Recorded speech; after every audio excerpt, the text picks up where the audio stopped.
yes. Just like a red light, right? It's just a minor annoyance, right? Many red lights. Yeah, and the doctor, folks, if you're watching, is out today, but he'll be back soon to give you a checkup from the neck up. Doc, hope you feel better. It's tough getting up there in age, things happen, but, Dr. Bradley, like I said, he'll be back soon. I know folks miss him when I get, where's the doctor? I'm like, he'll be back. Good morning, Pastor Hobbs. How are you, sir? I'm well, by the grace of God. Now we know what to get him for Christmas. What's that? An alarm clock. Sure. I don't know if that will work any more than that. Right, and some Red Bull. So, I want to thank our sponsor, The Money Store. For all your mortgage needs, give branch manager Cora Robick a call at area code 508-345-4726. That's 508-345-4726. Also, a reminder, like I said, the State of Police Reform in Boston is going to be held today, Saturday, January 17th, 2026, from 1 to 4 p.m. at MAMLEO headquarters at 61 Columbia Road. The invited guests, Ivandro Cavallo, the OPAD Executive Director, Sam Harold, CRB Chair, Anthony Fugate. I haven't seen Mr. Fugate in a while. Good attorney. The IAOP Chair, Eddie Crispin, Post Commissioner Larry Calderon, BPA President / Post Commissioner, as well as invited, but I see there he has not responded that he will be there, current Commissioner Michael Cox. Like I said, a lot going on in BPD. We're going to continue to dive into that because we need change. And I think, like I tell folks, I don't care, I told Willie Gross when he became the first black police commissioner, I went to his swearing in. I was president of MAMLEO. It was a proud day for the city, a proud day for people of color, whichever side you supported him or not. And I said to him, as I spoke, I said, Commissioner, congratulations. We'll let you have the day, but tomorrow you're just the commissioner. And he just laughed but that's the way it should be. Yeah. You can't say, well, we're going to protect him because he looks. That doesn't help your credibility, and it doesn't help leaders, and it actually. It doesn't promote fairness, and that's all we're looking for. The funny thing is that you should mention is the fact that, that this man came in and under the auspices to do community police reform. And, again, we had expectations of, based on the experience that people knew that he had personally with the Boston Police Department, that he was going to take this to heart and, stand up for the little guy and stand up for the little people. And apparently that's not the case. No, I mean, if you go back and, like I said, when you look at his time here, there's really been nothing monumental because he, prior to his departure, had served in leadership on the command staff longer than anyone that I know of, black or white, that had a continuum over several administrations. Normally there's a turnover at some point when you've been there for a while, new people coming in, you move out or you leave. He stayed there until he went to Ann Arbor, Michigan. So he had been in pretty much every bureau and unit in the police department. So you think he'd have some insight and knowledge. And in my opinion, he's probably the least prepared because I don't think he ever saw himself in this leadership role at the top and at BPD. Mm-hmm. He went to Ann Arbor, which had, I think, about maybe 100 and something, maybe less than 200 officers. But now to be in command, in charge of a police department of this number, I think, he wasn't aware of how, involved in the decision making there. And this is a result of what we're seeing right now with the lack of accountability and just wanting to shrug it off, Rose, and say, oh, I don't want that, don't bring me no bad news, No, and it's too bad. Again, with people, because, again, the George Floyd incident, people are looking for transparency, accountability, and that's, again, across the nation. Again, that's like all police. And then, again, Boston is supposed to be an example to the world. Again, it's held to the high standard. People actually looking at Boston as like the golden standard of like policing, and then this is the sad state of affairs that, right. And you can't pick and choose who you hold accountable because those of us on the inside know what's going on, and it really is not good for morale of those of us who are paying attention. It's like folks are waking up here. So good. I was going to go with the quote again, the Martin Luther King Injustice anywhere is a threat to justice everywhere. If you're gonna let them get away with it over there, what's to say you're not gonna let them get away with it over here? You know, so Exactly. Good morning, caller. Welcome to the roundtable. Oh, this is me, Jamal. Okay. Again. Yeah. Go ahead.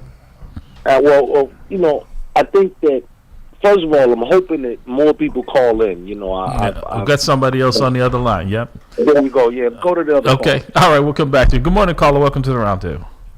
Well, early in the morning, my brother Jamal can be very loquacious, Okay. and what he tends to do is go on and on and on, but he means well. And I'm sitting here and I'm listening to this brother, and I'm saying he's right on target. He's right on target. He's right on target. Yeah.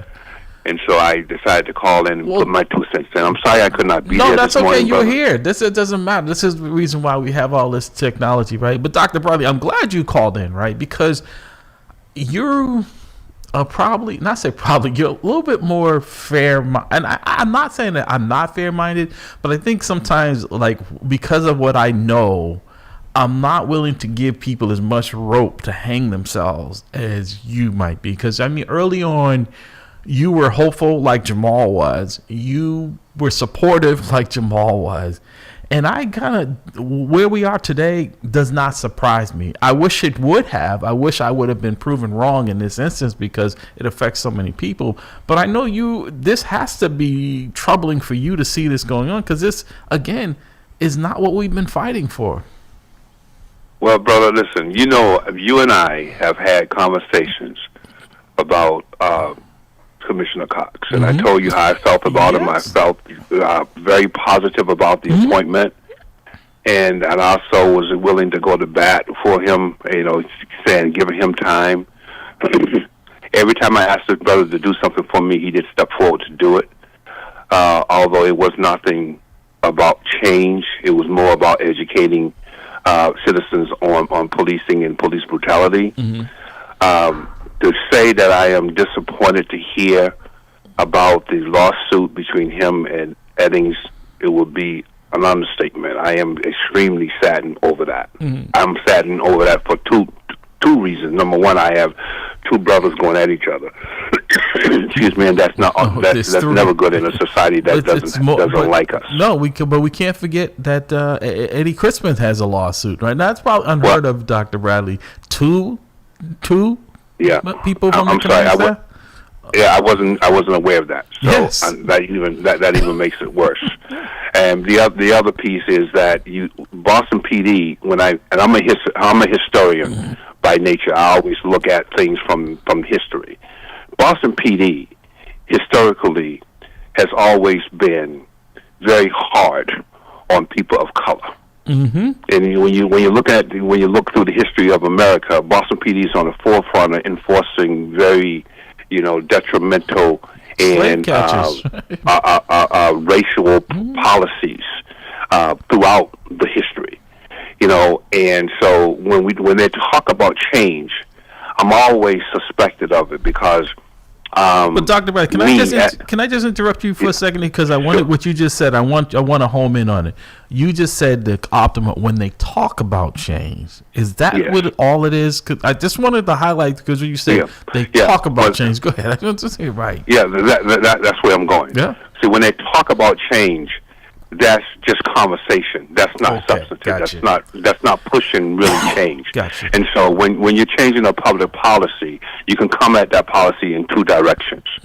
That I'm aware of. It may be more than this, but I really focus on these two directions. You're going to talk about it, or you're going to do it. It'll be about it. And Boston Police Department likes to give the appearance of change, but not do the work behind the scenes actually affect the change.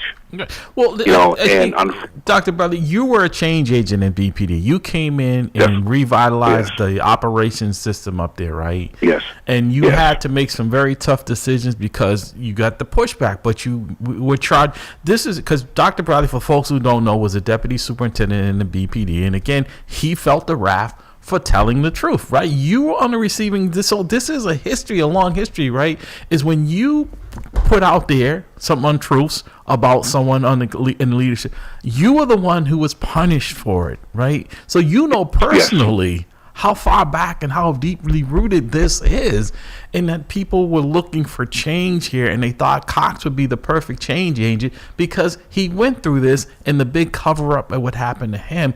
And it's sad to see the allegations that he's continuing with. Not only is he continuing with, he's putting the car in full speed ahead.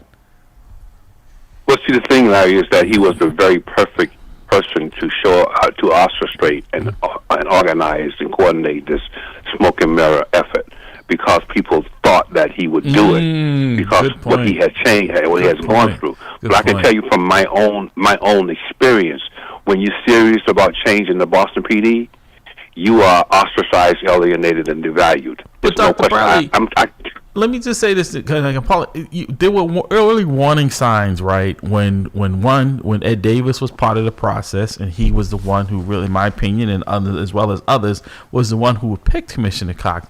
But what was the most telling for me is when he brought back Nicole Taub, who was who was putting the boot, in my opinion, to black officers in an unfair way, and brought her back as his chief of staff, the other half of his brain.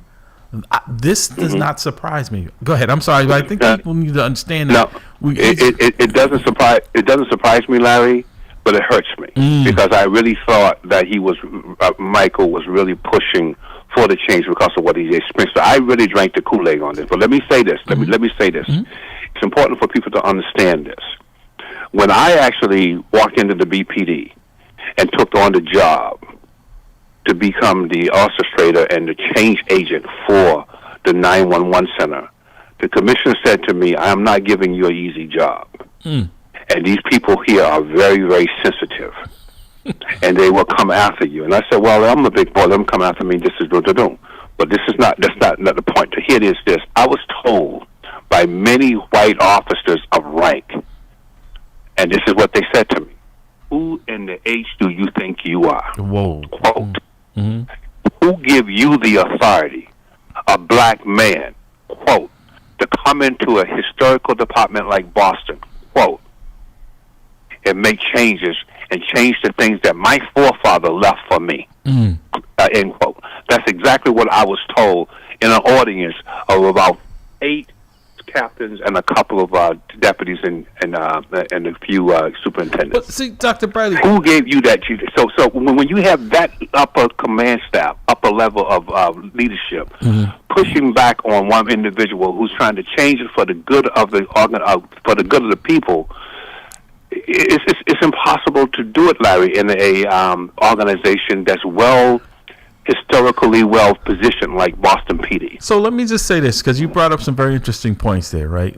So your situation sounds eerily similar to with Superintendent Eddings, because he was tasked with making change in BPD in a different arena, right? You were tasked with changing the operations and how that worked, and because there weren't going to be officers doing this work. So that was a huge change from what people were comfortable and used to, right? That was a dramatic change. Here he was tasked with one of the things that has been an eyesore for BPD for quite some time is details and overtime and people actually doing what they're getting paid to do, right?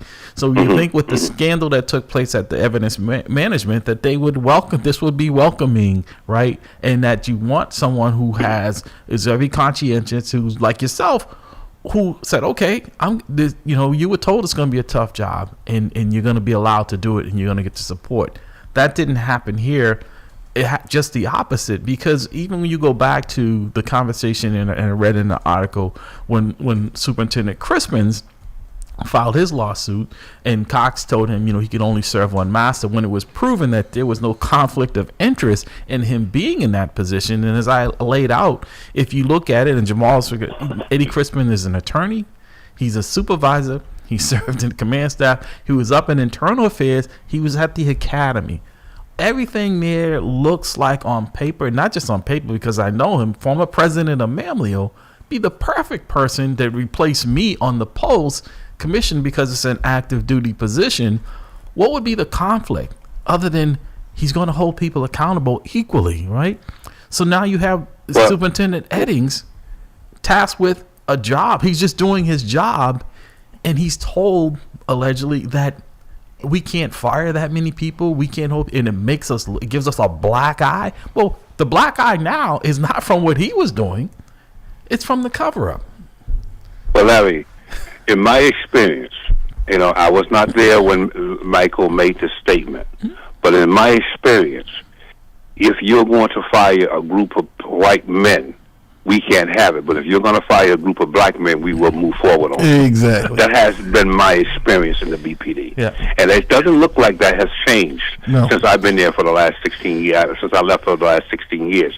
So I say to myself, well, if that decision, if that was the conversation, like again, I'm using, I'm phrasing it that way because I was not there. Allegedly, that was a conversation. Put it that way. Right. That says to me, based on my experience in dealing with the BPD, if that were a group of black men or black officers, that fire would have moved on automatically. Quicker. Automatically. And so I think that is what we need to think about in terms of the disparaging treatment against people of color versus their white counterparts. Dr. Bradley, hold on, because I want Jamal away, but I wanted you to be thinking about this question from when I get back to you. Is the lack of response from City Hall with all of this? I want you to digest for a second. I want Jamal to just give us his thoughts on what's been said so far. Basically, once again, it's a disappointment, and two, not just because of his color and his experience he had himself, but also too because he's smart. He's not a dummy. So I would figure that at least somewhere in here he would understand that this is not a good look. And that some of these things, like what the Bible talks about, what's done in darkness is going to come to light. Yes. So, like you just said, the initial thing, what's worse is now you trying to bury this. Right. That's it just doesn't look good. It's super disappointing. And then, as you all know too, you've all heard the rumors. It's all rumors at this point, but maybe he's planning to parachute out of here and resign. I'll provide the plane. I'll provide the plane. If he wants to jump out, I have no problem with that. But Dr. Bradley, I want to get back to the City Hall question because Mayor Wu ran on. As a matter of fact, that was part of her thing. Is she felt like the police department was that's why she wanted it in the current contract with the patrolmen to be able to fire people for this type of behavior. And it's just shocking that City Hall has been eerily quiet about this, that there's no investigation. And then it's like with Trump's Department of Justice, who would have faith in OPAT or any investigation from the police department into these matters? And then how do you now hold other people accountable? Because I said early on the broadcast, if I had an infraction lodged against me, if I was still a police officer, I would say assign my case to the same person who's investigating whether the commissioner was creating these problems. Dr. Bradley? Well, I hear you. But again, I would suspect that the Boston police does not want to make the change that the community is asking for and demanding. I happen to be a proponent and a supporter of civilian review boards. I think the police departments all throughout the country is missing out on the support they can get from the community by the implementing community review boards. But I think there has been a historical position in policing throughout the country that it is a them versus us mentality going all the way far as back as August Vollmer, who was the historical founder of modern day traditional policing in America. I think that to make that drastic change that Jamal and other members of the community is asking for, there's going to have to be some really internal, deep-rooted structural change in policing in America. Other than that, all they're getting is just, they're just yesing people to death. You better bone up on the rules. Don't nobody bring me no bad news. That's the breaking news again from the BPD.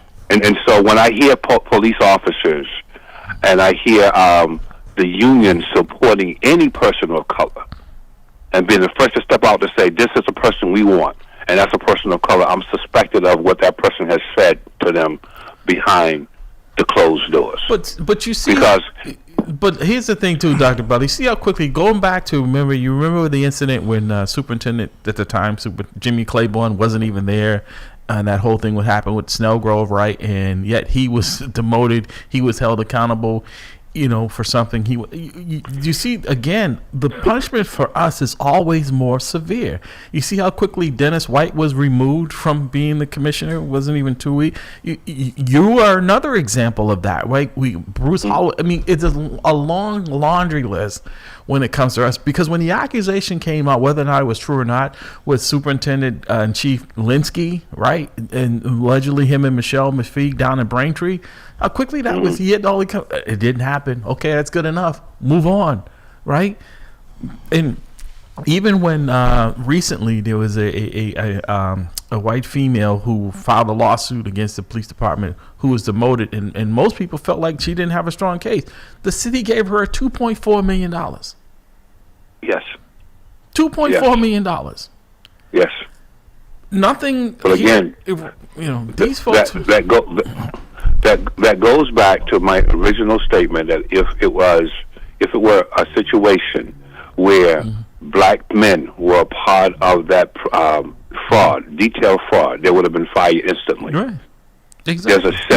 There is a different value placed on the occupation of white men in policing, or white people in policing, versus their black and Hispanic and people of color counterparts. Right. There's no question about it. I will throw another, I guess, like a little caveat to that. I just think it's a black employment versus white employment, because historically, if you notice, any job where technology was going to replace it, they first of all hired all black people to do it.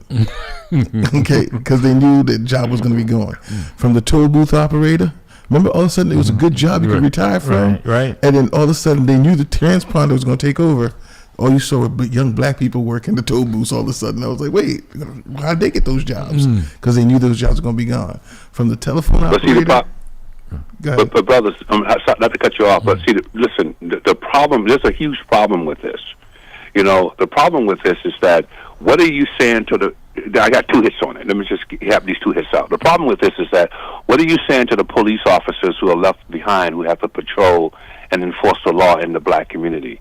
If you're not valuing the officers who are working on the job, who are putting their life on the line, who are wearing the blue uniform of color, you're not going to value the same people that look like them, the people that look like them in the Dr. Brown, can I jump in for a second to what you're saying, just to piggyback on what you're saying before you get to your second point?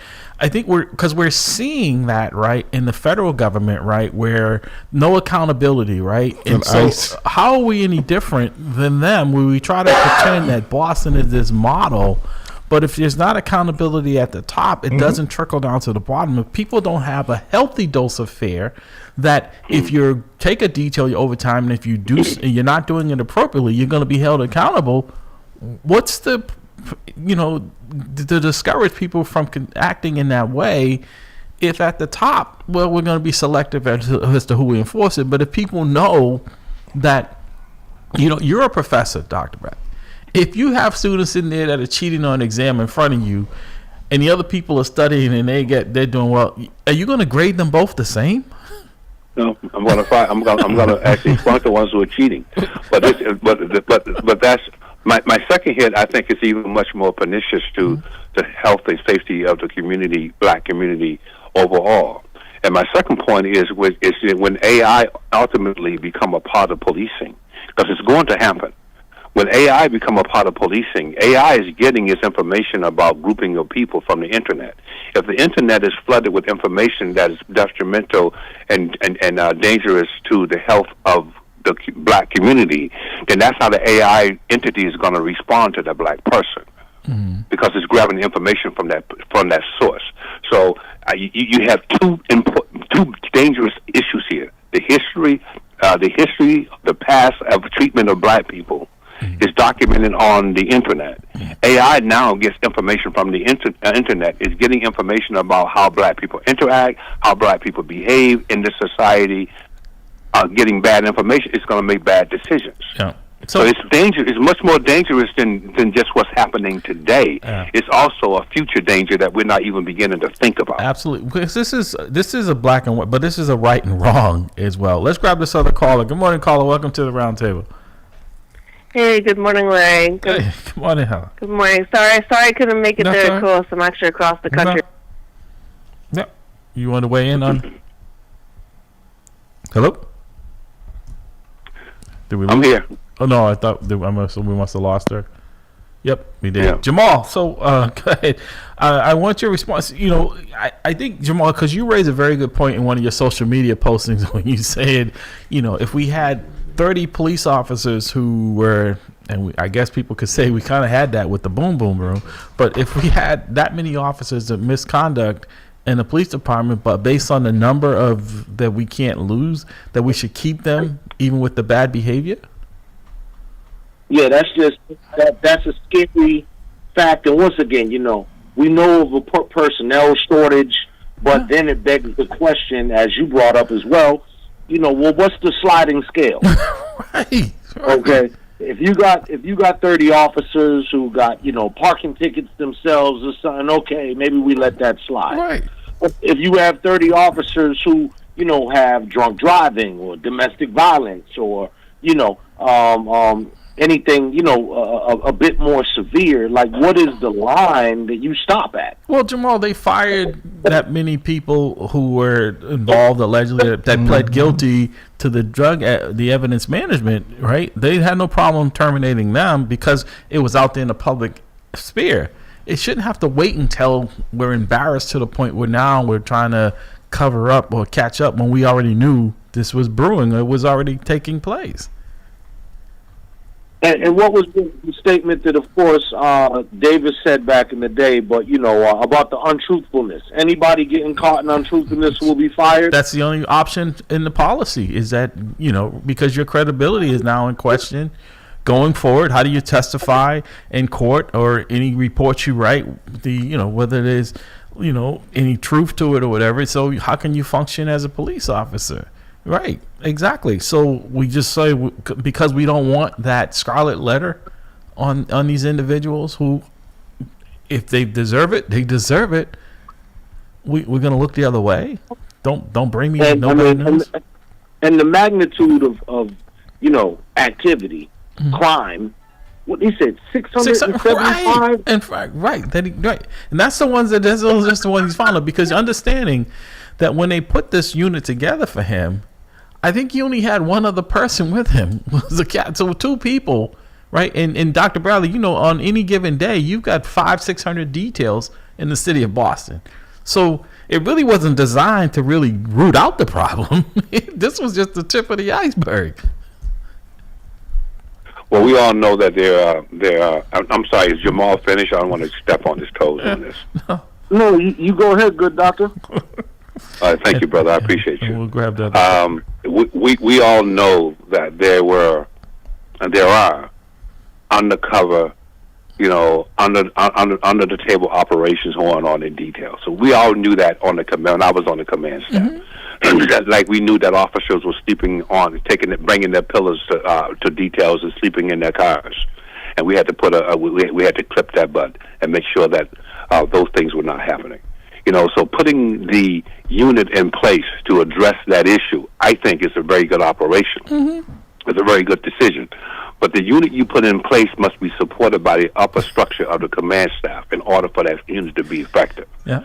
And so, and that means that regardless of what he brings to what is revealed and how much it may hurt, but you have to act on it. You know, you have to make sure that you're sending the message to the rest of the individuals that this type of behavior will not be tolerated. We're not going to tolerate it because it really damages the integrity of the organization, the entire organization. And so, you know, so the fact that it was white officers leads me to believe that the reason why that decision was made, and it was not only Cox that made that decision. It was also people around him saying, we can't make this decision because it's going to hurt people that I know. That I have my drank friends. beer with, that I have actually I broke bread with at the Christmas table, dinner table.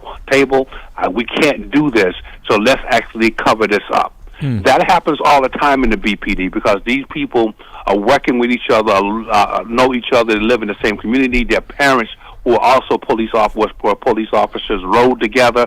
I got all kinds of complaints. All kinds of rationales as to why I could not do something, disciplinary actions. I take disciplinary actions against white officers because they were protected. Well, Dr. Bradley, before I grab this other call, you and I both know, right? Like I said, we're not disclosing dirty secrets here, dirty laundry here. During my time when I did details, and I hadn't done one in quite some time, there were certain people I would not take a detail with because I knew I would be doing it by myself, right? They took it and they wouldn't show up, or they've got a laundry long lot. So folks like us welcomed having that oversight because you know what? You on paper you're here with me, but physically you're not. And how's that helping me, right? And then if you say something. And then it's kind of crazy. Like if something happened, like again, if they were doing the detail, like a highway accident occurs, like when the internal investigation going, like wasn't there supposed to be a second officer there? Well, then not only that, you're committing lawsuit because people are paying. That company is paying you, and the city is actually making money off it as well because they get a 10% surcharge off of your back as well. So they're getting paid for something that they're not entitled to if the officer isn't there. You know. So let's grab this other call. Good morning, caller.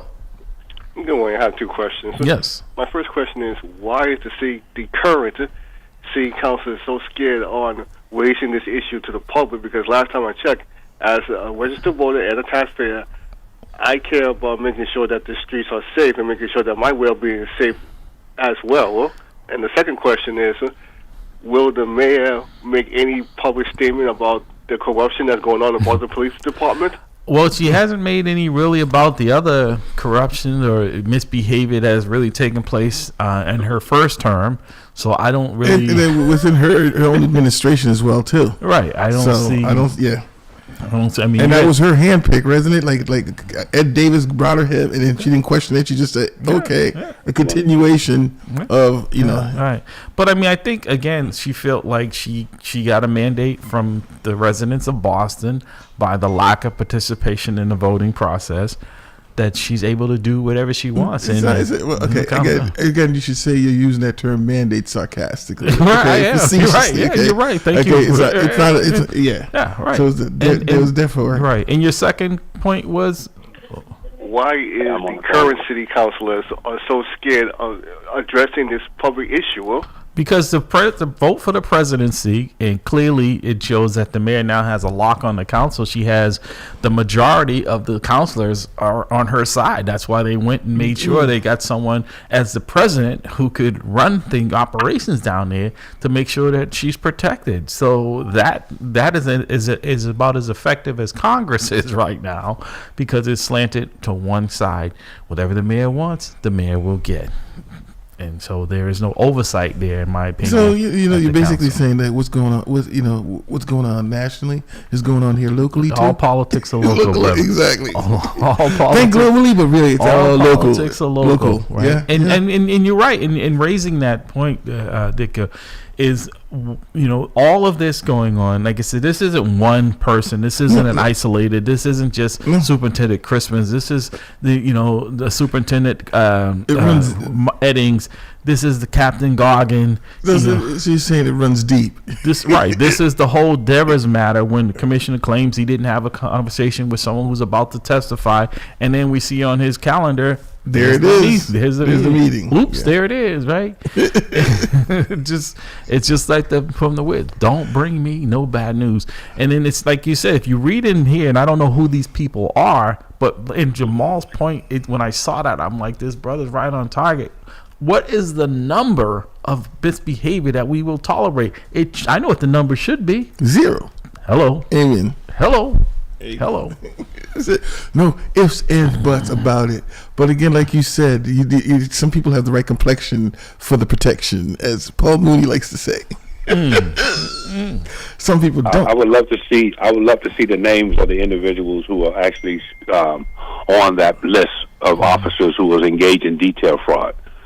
I guarantee you, they don't look like us. No, they don't. No, like you said, it's like that ice cream cone. They'll sprinkle a few Jimmys on there, right? About chocolate Jimmys. I doubt it. No, like you said, if they were black, they were automatically the entire department would have just been let go. They're like, oh no, we cannot stand for this corruption. We will not stand. Transparency we're looking for, right? But and that's the thing with the whole thing with whistleblowers. The government's always encouraging you to we want to hear from you. But as soon as you do, they call you a whistleblower and they attack you. And also to answer your question, Dick, Jamal is hosting a forum at MAMLEO today from 1 to 4 with some people in the room who should be able to answer some of these questions for you and to help to go with the next step moving forward. As to accountability, I don't think it's wrong for the public and taxpayers to be asking for accountability from money that's being spent from the taxpayers, and it should start with the mayor. The mayor should be the one out there, investigating, because the commissioner knows that the Post cannot investigate him per se because he's not a sworn person like most of the other chiefs. Matter of fact, I think all the other chiefs in the police in the Commonwealth are sworn, so they fall under Post purview. The police commissioner in Boston is a civilian position, so he doesn't fall under that investigation. So the mayor in ignoring this, and we sure don't trust Internal Affairs to start an investigation against the police commissioner, their boss, right? And we don't expect it from OPAT as well. So who is left to look into this behavior? Because you say, okay, even if it's not criminal, it's not appropriate, right? And again, no, but like small crimes will lead to big crimes. It's like, just because you're gonna let this go, what are you gonna let slide after? Well, that's the problem there, and on what scale. So, anything else, Dick, before we let you go, brother? Appreciate you. As always, are you going to be? People's Academy, yeah. Are you going to be at the forum today? I think that's where you could get some good answers today. Honestly, my brother, I would show up at the forum at MAMLEO if you can from 1 to 4. Jamal, is that going to be Zoom as well, or just all live in person? Yeah, I'm striving. I'm working on that now, okay. So hopefully I'll be able to pull that off. Okay. And also too, Dick, let me tell you, in terms of the city council. Outside of this meeting, I'm also striving to have the city council hold a hearing with this same theme, the state of police reform in Boston. And what that would do was call basically the same people, OPAT, the Civilian Review Board, and the Internal Affairs Oversight Panel, to find out what are the impediments. For this, it would go in a little bit deeper because basically the Boston Police Department, their argument would be basically that they don't have to adhere to this stuff because it's not in the the what do you call it, the civil service stuff, and their union contract. Yeah. Okay. Yeah. So we need to explore whatever those little hurdles are there and strengthen what is already in the city ordinance and what was put into the city charter and all this type of stuff. So, because there was definitely some legalese that should be preventing this, but clearly we missed something and there's a loophole, and now we need to go back and strengthen it. I So totally agree. I'm encouraging them to have a hearing. Totally agree on that. That's a good, some good insight right there. Yeah, absolutely. Good observation. Thank you, Dick. We got folks trying to call in, so we're going to clear up that line. All right, brothers. Thanks. Listen, I have to go myself. Okay, all right. Okay. All right, so Doc. thank you. Appreciate Thank you very it. Take care. Be well. Take care, Dr. Bradley. All right. Yeah. Please, Doctor. Keeping your seat warm. Yeah, it's a little cold out, so you got your work cut out for you. So Jamal, this is why, why when you don't have real oversight, you don't have real trust. When you don't have real trust, and maybe that's why it's designed to discourage people from making a complaint, right? It's like now, right? That don't make a complaint at the Department of Justice against any federal agent because it's going to be dismissed on everything, there's nothing to see here, right? When we investigate, we're only going to investigate people that we don't like, and that seems to be what's taking place. I don't know if you're getting the feedback. That seems to be what's happening in BPD. We're going to be selective when you would want someone like the Superintendent Eddings or Crispin's, who are looking at these. Nothing's perfect, but at least I think everyone has a fair shot of, some looked at their case based on the merits and not, because that's also what hurts their credibility, because what happens is they may have a finding and they send it up and it gets reversed from the commissioner, but then that story isn't told and it looks like they're the ones who had this finding, and you never know that their findings were totally in conflict with the commissioners. And I think that the case with the Captain Goggin as well as one with Superintendent Crispin was a perfect example, and when their findings were not in agreement with the department on what they did, but the commissioner has the final say, but he didn't do the investigation. That just seems so contradictory to me doing an investigation and then having another officer who had nothing to do with go and testify. Right. It's crazy. Let's grab this other call. Good morning, caller. Welcome to the roundtable. Hey, Larry. Good morning. Hey, good morning. Yeah, sorry I couldn't make it in there to go. I'm actually across the country for work right now. But I needed to make a point. Okay. With all the whole discussion that's going on, it's like, Larry and Willie, both of you two, good men. Gave me an award from MAMLEO for all the work that I did with MAMLEO, with the radio show, like, way back. It's like, but I need to make the point that it's like, hey, it's like Eddings, whether it be Eddings, Crispin, and Cox, they've all sold me out at one point or another. It's like, I didn't sleep last night, but so I'm going to be a little bit, like, just going on this, but at the same time, it's like, I need to make sure to make a point. So I'm a little bit punchy right now. Okay. But it's like, but people should know the history too, though. It's like, they can't rewrite history as well. It's like, they sold out to Menino. They sold out to Walsh. It's like they also sold out to Wu. But it wasn't until they lost some stars or had some skin in the game did it matter to them about race or gender or crooked cops. It's like Eddings and Crispin are still friends with one of the dirtiest, most racist, sexist, and downright rapey cops on Facebook. Like Confederate flag-loving, corrupt cop right there. And it's like, that's something where it's like, Larry, one thing that you've always said, right? It's like, if you wait long enough, your time will come. You'll get a turn. Right? You'll get your turn. And it's like, and why is it that they have to wait until it was their turn for them to actually say something, right? Why couldn't they have done the right thing from the beginning, way back when, would it be 10, 15, 20 years ago, whatever it may be, or back then, to actually be like, no, I'm not going to screw over other cops. I'm not going to screw over minorities. I'm not going to screw over other people so that I can get whatever it is to get my way, like, step up. Because I don't know if you remember, like, over 10 years ago, when I was helping out with the radio show, working hard on the weekends, like every weekend, helping, when I could have been spending time with family, but I was helping out, trying to fact check, deal with Facebook page, because I believed in the message that you all had in getting out there on the radio show. But as soon as Eddie Crispin got elected to president of MAMLEO, he changed the passwords and cut me off from the Facebook page, made me persona non grata, and I had reached out to both you and Willie about this way back then, because he'd rather support, the Confederate flag-waving, sexually harassing type, the racist, sexist type, same as Marcus Eddings. They don't care about whistleblowing until they had stars in the game. It's like, and so it's like, even when Michael Cox had his debutante moment in Roxbury, I asked him if he was still going to continue covering up the BPD.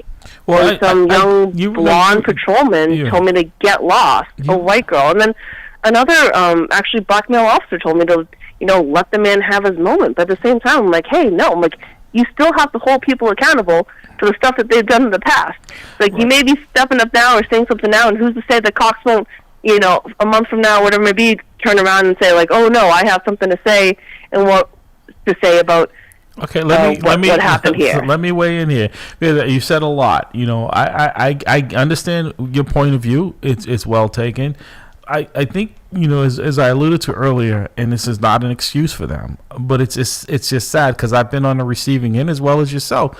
When you do speak up, the support is not there, right? So sometimes people will just choose to keep their head down, right? And just not say go along to get along, but I think everyone has a breaking point of how much of this that they will tolerate, right? And look the other way on. But there's not very much support in this country, not just here in the city. Look what's happening around this country, right? When people see things, they know they're wrong, but they're more about, you know what, if this is going to affect my job, I get that. You know, people are looking out for themselves as well. But we have to stop moving to where it's actually rewarded and encouraged for people who take on these roles, that they will be supported for telling the truth rather than remaining silent. That's something we tell people who commit crimes. You have the right to remain silent. We shouldn't be telling that to people in leadership, and that shouldn't be a wink, wink, nod, or unspoken that if you want to keep this, just keep your mouth closed. You know, I mean, I was told if I wanted to move up, you know, they liked me, but I was just too vocal about what was wrong. And like I said, it's a personal choice. I chose the latter and said, well, I'll find other ways to support myself and my family because I have to live with myself. Well, we all have to live with ourselves. So, you know, but I'd encourage Marcus Eddings then. He's going to say that there are only 40-something cops with detail abuse. It's like, come on, you could find more than that in just A1 alone. Well, I think like if he's gonna talk about reporting corruption and talking about reporting cover-up, start with the actual truth. Well, I think though, Helen, you know, like I said, again, I'm not defending anything here, but when you look at, you know, I always tell people, it's like, you know, I said to Jamal Mutai, show me your budget, show me your staffing, right? There's two people that were tasked with this job, right? When you have on any given day close to 500 people out on the streets in Boston performing paid details, right? So that itself is not, it's like OPAT, right? You know, when people are looking at why things are, because they don't really have a real staff, you know, they don't have the personnel and the funding to really deal with the problem. So a lot of times we get window dressing, and people sometimes are trying to do the best they can with what they have, but I don't think it was ever designed to really root out the problem. As I said, I think it was just look, we have this, we have that, you know, but it really has no teeth. And if we had more people actually saying something when something was being done that shouldn't be done, or they're asking you to screw over someone else's, you know, someone else so that they could not have a livelihood, or could threaten like their ability to feed their family or have a roof over their head or whatever it may be. Right. And it's like I had to move hundreds of miles away from my family and my home because of those because of people like that. It's like where you had people that would support the status quo and not say something when they knew that, like actually when it was the Eddings or even Eddie Crispin back then. It's people they didn't say anything when it came time to it. You know what I mean? There are certain things that you can say nothing to, right, and be like turn a blind and say nothing. But there's also actually taking part in doing something. No, I don't disagree when it comes to helping to cover up the dirty. Right. So Jamal, I want to pivot back a little bit to what's going to take place today. What's the agenda for today, and what is the expected? I know you may not have one, but is there an expected outcome and next steps after today's forum at MAMLEO today from 1 to 4? Okay, so when I do these, town hall community forums, I really style it after. Remember the Donahue show? Yes. Not the Jerry Springer. Yeah, not the Jerry Springer. Okay. Right. But so you have a panel, you have a subject, and then a lot of it is crowd work. If there are pertinent comments or questions coming out the audience, and all the folks who may be in the audience, as whether it's a regular community member, whether it's an elected official, people such as yourself. So it should be a robust conversation. What I hope to come out of it, as I just said to Dicko too, the next step for this, at least the next small step, is a Boston City Council hearing on really what needs to be done to strengthen and, I guess, ensure that OPAT has all the tools it needs to fulfill its mission without any impediments. Okay. I know there's been a lot of... Yeah, actually, I'm curious about that, Jamal, because I know with OPAT, even when I tried to go to them and report things, it's like they basically came back to me and said that they were powerless to do anything, and to go back to internal reporting structures for BPD. So if you have officers now that wanted to report something, And if OPAC gives them the same excuse, where can they go?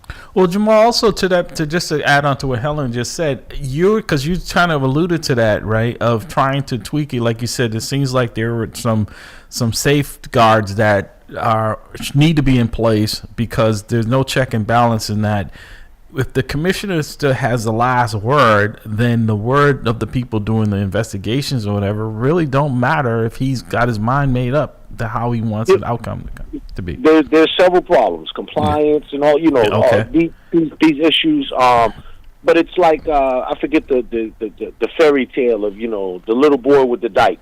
You know what I mean? Putting his thumb in there. Yeah. Exactly, right? So, as you find new holes, you're trying to, and right now, we got all 10 fingers and, and 10 toes in, and we're trying to shore up the holes and find the loopholes. But this happens with any kind of legislation at the state or the federal level. You pass a law thinking, you solve the problem, and then, you find out that, right, but I think might still get in the house.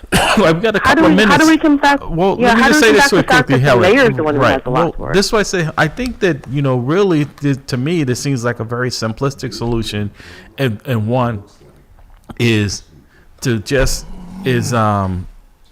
having an independence of these agencies, right?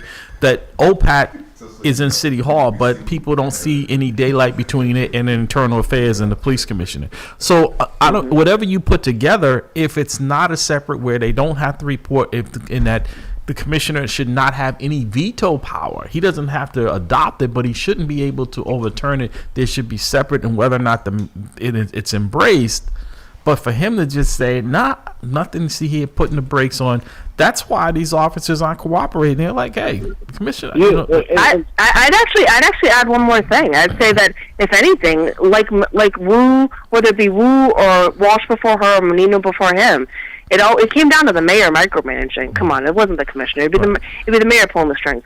But I'd say, if anything, we're going to be effective, is that any of these community forums, any of these community meetings, make sure every single person, if they give a crap, they're registered to vote, and they're ready and raring to go when it comes time to put in their vote to get her out of there. Jamal, we've got a minute. You're going to have to thank Helen. That's a great point. Maybe, Jamal, hopefully there'll be some type of voter registration form. I know MAMLEO is a voter registration site, so try to find out if they can have a sheet out there for anyone that's not registered to vote. Jamal, you get the last word because we got about 30 seconds.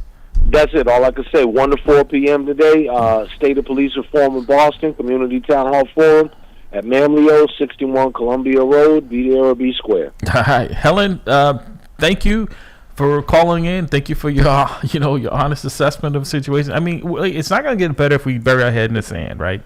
Unless you're an ostrich or something, that's the only way it works. But other than that, we've got to keep moving forward. And today, I think what Jamal and folks are doing today is a start in moving in the right direction, accountability, because law enforcement should not be afraid of accountability. We see the outcome when we don't have it, and people have no confidence in us. Like we're seeing that eroded around the country. We don't need it here.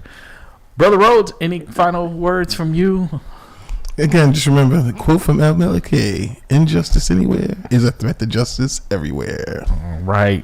And I want to just, before I go, wish a happy birthday to my brother Derek Steve Wright. Today's his birthday. A blessing in my life. Happy birthday, bro. I appreciate you, Dr. Brown. Dr. Brown. Be blessed. Check it from the neck up. We miss you, Dr. Bradley. All right. All right, we're out of here.